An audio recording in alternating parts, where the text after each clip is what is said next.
Hello everyone. तो हम आज बात करने वाले हैं खेसारी लाल यादव जी और शिल्पी राज का एक बहुत ही बेहतरीन सॉन्ग के बारे में, जिसका पोस्टर आ चुका है और फुल वीडियो सॉन्ग का रिलीज डेट भी आ चुका है।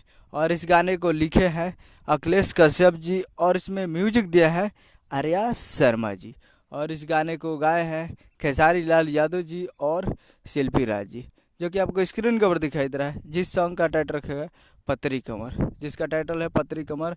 और वीडियो में है खेसारी लाल यादव जी और कृति वर्मा जी, फिट में है कृति वर्मा जी।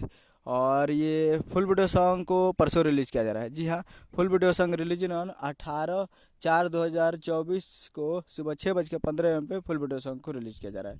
यानी कि 18 तारीख को सुबह 6:15 पर तैयार रहिएगा फुल वीडियो सॉन्ग को देखने के लिए, जो कि काफ़ी बेहतरीन और बड़े लेवल का ये गाना है।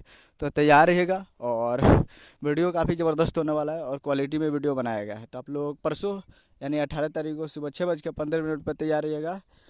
Aaradhya Films present Bhojpuri YouTube channel पे, Aaradhya Films Bhojpuri YouTube channel पे ये 18 तारीख को सुबह 6:15 पे फुल वीडियो सॉन्ग को रिलीज किया है। तो तैयार रहिएगा। उम्मीद करूँगा वीडियो अच्छा लगा तो चैनल को सब्सक्राइब करके बेल आइकन पर ताकि इससे खेसारी लाल यादव जी का लेटेस्ट मिलता है। मिलते हैं अगले वीडियो। जय हिंद, जय भोजपुरी।